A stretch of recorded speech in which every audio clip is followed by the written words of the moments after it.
যাতে করে লাআল্লাকুম তাত্তাকুন।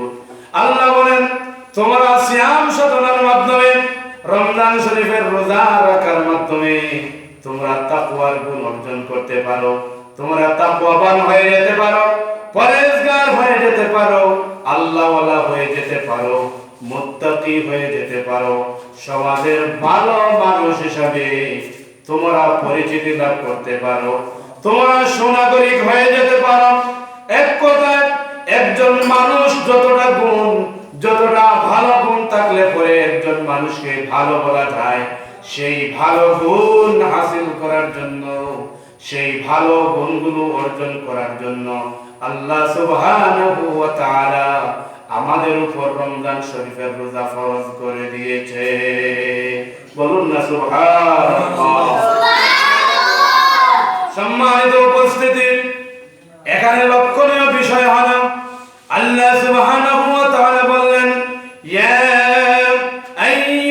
আইয়ুহাল্লাযীনা আমানু, হে ঈমানদারগণ, অর্থাৎ যারা ঈমান এনেছো, যারা আল্লাহ সুবহানাহু ওয়া তাআলার তাওহীদে বিশ্বাস করে, যারা আল্লাহ সুবহানাহু ওয়া তাআলা তার প্রেরিত বান্দা এবং নবীগণকে বিশ্বাস করেন, যারা আল্লাহ সুবহানাহু ওয়া তাআলার রিসালাতে যারা বিশ্বাসী, ওই সমস্ত মানুষদেরকে আল্লাহ সুবহানাহু ওয়া তাআলা মহব্বত করে, ভালোবেসে ওই সমস্ত মানুষদেরকে সম্বোধন করে বললেন যে তোমরা, তোমাদের উপর আমি আল্লাহ রোজা ফরজ করেছি, যেমনি ভাবে তোমাদের পিতৃপুরুষদের উপরেও রোজা ফরজ করেছিলাম। কেন ফরজ করেছি? লাআল্লাকুম তাত্তাকুন, এই রোজার মাধ্যমে তোমাদের ভিতরে আল্লাহ ভীতি, আল্লাহর ভয় যাতে করে সৃষ্টি হয়। আমার বন্ধুগণ, এখানে একটা তাৎপর্য আছে, এখানে লক্ষণীয় বিষয় আছে। আল্লাহ রাব্বুল আলামিন আমাদের সমাজে আমাদের নবী পাঠিয়েছেন, সেখানে সকল মানুষদেরকে বলেছেন। আল্লাহ সুবহানাহু ওয়া তাআলা পবিত্র কালামুল্লাহ শরীফের ইরশাদ করেন, ইয়া আইয়ুহান নাসু ইন্নী রাসূলুল্লাহি ইলাইকুম জামিআ, হে নবী, আপনি সমস্ত মানব জাতিকে বলে দিন যে আমি তোমাদের প্রত্যেকের কাছে আল্লাহর পক্ষ থেকে রাসূল হিসাবে প্রেরিত হয়েছি। সুবহানাল্লাহ। আবার আল্লাহ সুবহানাহু ওয়া তাআলা ইবাদত বندگی করার জন্য সূরাতুল বাকারার আয়াতে আল্লাহ বলেন, ইয়া আইয়ুহান নাসু উবুদু রাব্বাকুমুল্লাযী খালাকাকুম ওয়াল্লাযীনা মিন ক্বাবলিকুম লাআল্লাকুম তাত্তাকুন, হে মানব সকল, তোমরা আল্লাহ সুবহানাহু ওয়া তাআলার ইবাদত বندگی করো। ইয়া আইয়ুহান নাসু উবুদু রাব্বাকুমুল্লাযী খালাকাকুম, যে আল্লাহ সুবহানাহু ওয়া তাআলা তোমাদেরকে সৃষ্টি করেছেন, সেই আল্লাহ সুবহানাহু ওয়া তাআলার ইবাদত বندگی করো। শুধুমাত্র তোমাদেরকে সৃষ্টি করেন নাই, তোমাদের পূর্ববর্তীগণকেও সৃষ্টি করা হয়েছে, যাতে করে আল্লাহ সুবহানাহু ওয়া তাআলার ইবাদত বندگির মাধ্যমে তোমরা তাকওয়াবান হতে পারো, মুত্তাকি হতে পারো, আল্লাহ ভীরু হতে পারো, পরেজগার হতে পারো। আমার বন্ধুগণ, ইবাদতের বেলায় আল্লাহ সুবহানাহু ওয়া তাআলা সকল মানুষদেরকে ডেকে বললেন, তার মানে হলো আল্লাহ রাব্বুল আলামিন সকল মানুষকে বলেছেন তোমরা আল্লাহর ইবাদত বندگی করো।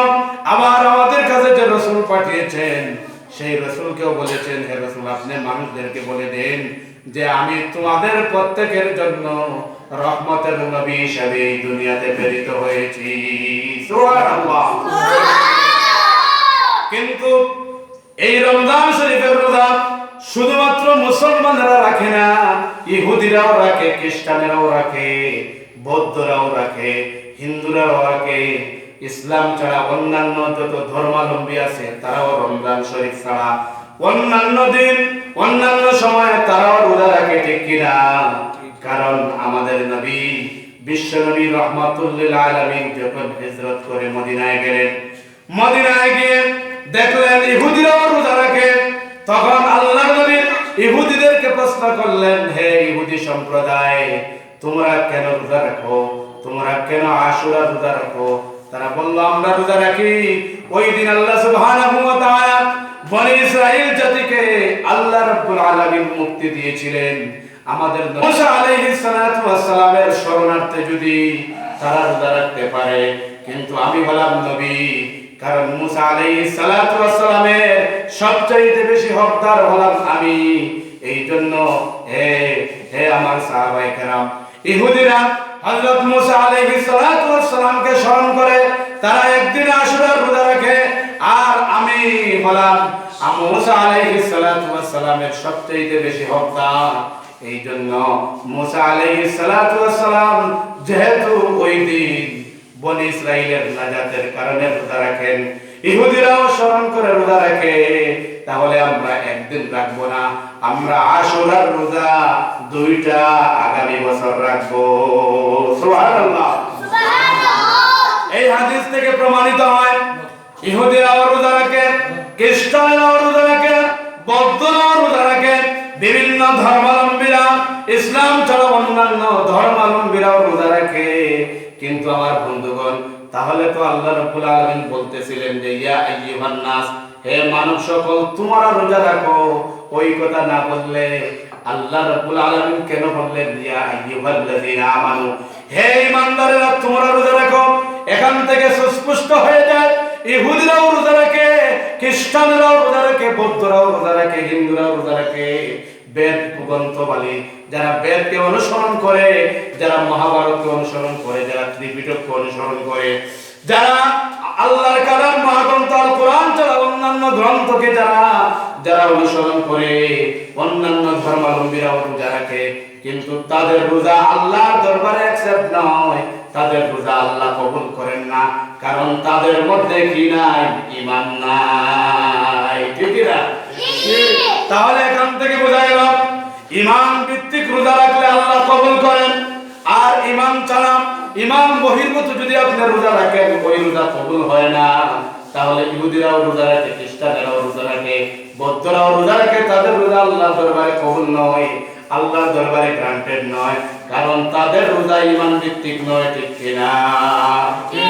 এই জন্য আল্লাহ রাব্বুল আলামিন ইবাদতের বেলা ইয়া আইয়ুহান নাস বললেন, এরপরে আবার নবীর ব্যাপারেও ইয়া আইয়ুহান নাস বললেন, কিন্তু রোজার বেলা ইয়া আইয়ুহাল্লাযীনা আমানু কেন বললেন? তার তাৎপর্য হলো, তার পিছনে হিকমত হলো, তার পিছনে কারণ হলো যে হে ঈমানদারেরা, অর্থাৎ যারা ঈমান ভিত্তিক, যারা আমি আল্লাহকে বিশ্বাস করেছো, আমার রাসূলকে, আমার নবীকে যারা বিশ্বাস করেছো, অর্থাৎ যারা ঈমান গ্রহণ করেছো, এরপরে যারা রোজা রেখেছো, তোমাদেরকে আমি বলতেছি যে তোমরা আমি আল্লাহ রাব্বুল আলামিন যে রোজা দিয়েছি ওই রোজা রাখো। ওই রোজা রাখলে তোমাদের ফায়দা কি হবে?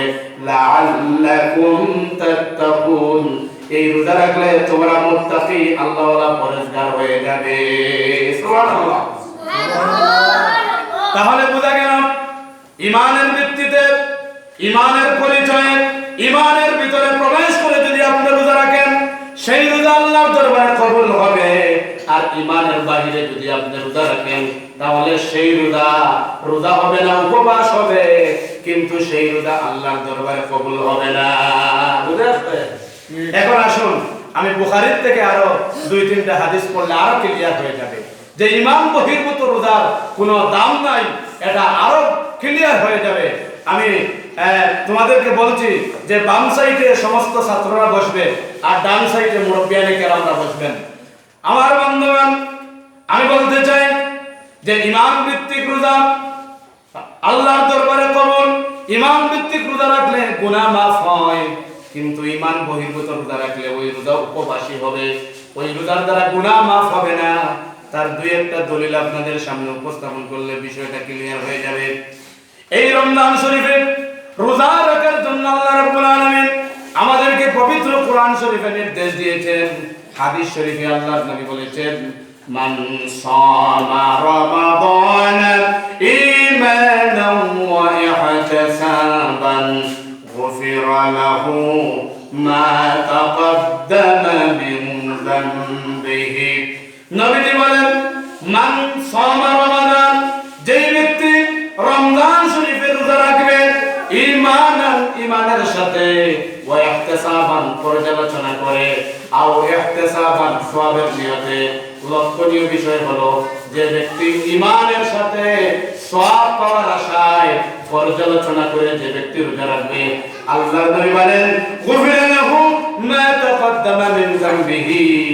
আল্লাহর নবী ওই রোজাদারের পিছনে জিন্দেগীর तमाम গুনাহ খাতা maaf করে দিবে। সুবহানাল্লাহ। তাহলে আল্লাহ রাব্বুল আলামিন কোরআনে বলেন ইয়া আইয়ুহাল্লাযীনা আমানু, হে ঈমানদারেরা। এখানে ইয়া আইয়ুহান নাস, হে মানব সকল বলেন নাই। তাহলে কাদেরকে মহব্বত করে বলেছেন? ঈমানদারদেরকে, যারা আল্লাহর প্রতি বিশ্বাস স্থাপন করেছে, যারা কালেমায়ে তাইয়্যিবা পড়ে আল্লাহর তাওহীদের সাক্ষ্য দিয়েছে, ঈমান নামক সুরা পান করেছে, তাদেরকে আল্লাহ রাব্বুল আলামিন মহব্বত করে ভালোবেসে তাদেরকে পবিত্র করার জন্য, তাদেরকে মুত্তাকি করার জন্য, পরহেজগার করার জন্য, আল্লাহওয়ালা করার জন্য, ভালো মানুষ তাদেরকে বানানোর জন্য আল্লাহ রাব্বুল আলামিন সিয়াম সাধনা করার জন্য তাদেরকে অর্ডার দিলেন। ঠিক না?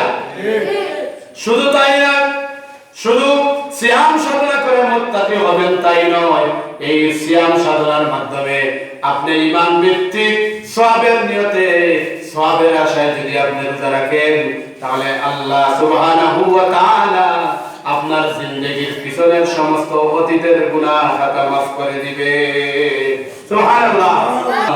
তাকাদ্দামা মিন যামবিক, নবী বলেন যেই ব্যক্তি ঈমানের সাথে এবং ইহতিসাব পর্যালোচনার সাথে সওয়াব পাওয়ার আশায় যেই ব্যক্তি রমজান শরীফে কিয়ামুল লাইল করবে, তাহাজ্জুদের নামাজ পড়বে, তারাবির নামাজ পড়বে, লম্বা লম্বা সিজদা দেবে, লম্বা লম্বা নফল নামাজ পড়বে, আল্লাহর রাসূল বলেন আল্লাহ সুবহানাহু ওয়া তাআলা তার জীবনের অতীতের জিন্দেগীর গুনাহ খাতা maaf করে দিবে। সুবহানাল্লাহ। তাহলে এই রমজান শরীফে আমরা রোজা পেলাম, সেই রোজাটা ঈমান ভিত্তিক হলে আমাদের জিন্দেগীর तमाम গুনাহ খাতা কে maaf করে দিবেন? সবাই বলুন আল্লাহ সুবহানাহু ওয়া তাআলা। আবার এই রমজান শরীফে আবার আমরা তারাবি পেলাম, তাহাজ্জুদ পেলাম, কিয়ামুল লাইল পেলাম, ওইগুলো যদি আমরা আদায় করি তাহলে আমাদের জিন্দেগীর গুনাহ খাতা কে maaf করে দিবেন? আল্লাহ সুবহানাহু ওয়া তাআলা। তাহলে ওই তারাবিটাও পড়তে হলে কি লাগবে? ঈমান লাগবে। ঠিক কি না? আর সওয়াবের নিয়ত লাগবে, পর্যালোচনা লাগবে। ঠিক কি না? আবার এই রমজান শরীফে আমরা সবচেয়ে মুতাবাররাক রাত হলো লাইলাতুল কদরের রাত্রি। এই সম্বন্ধে আল্লাহ নবী বলেন মান কামা লাইলাতাল কদরি ঈমানান ওয়া ইহতিসাবান গুফিরা লাহু মা তাকাদ্দামা মিন যামবিহি। নবী বলেন যেই ব্যক্তি লাইলাতুল কদরের রাত্রিতে কিয়ামুল লাইল পড়বে, সারা রাত জেগে লম্বা লম্বা সিজদা দিয়ে নফল নামাজ আদায় করবে, অর্থাৎ লাইলাতুল কদর রাত্রিকে সুন্দরভাবে কোরআন সুন্নাহ অনুযায়ী রাত্রিটা যাপন করবে, ইবাদত বন্দেগীর মাধ্যমে ওই রাত্রিটা যাপন করবে, কিন্তু সাথে কি লাগবে? ঈমান লাগবে। ঈমান ভিত্তিক যদি সওয়াব পাওয়ার আশায় যদি আমি লাইলাতুল কদরের রাত জেগে আল্লাহর ইবাদত বন্দেগী করি, তাহলে আল্লাহর রাসূল বলেছেন আল্লাহ সুবহানাহু ওয়া তাআলা আপনার আমার অতীতের জিন্দেগীর तमाम গুনাহ খাতা maaf করে দিবে। সুবহানাল্লাহ। তাহলে আল্লাহ সুবহানাহু ওয়া তাআলা সূরা বাকারার 183 নম্বর আয়াত, আবার আপনাদের সামনে তিনটা হাদিস আমি পড়লাম, তিনটা হাদিস রমজান শরীফের রোজা সম্পর্কে, আবার তারাবি সম্পর্কে, কিয়ামুল লাইল সম্পর্কে, তাহাজ্জুদ সম্পর্কে, লাইলাতুল কদর সম্পর্কে আল্লাহ সুবহানাহু ওয়া তাআলা বললেন যে আমরা যদি ঈমানের সাথে এবং সওয়াবের আশায় যদি আমরা কি করি?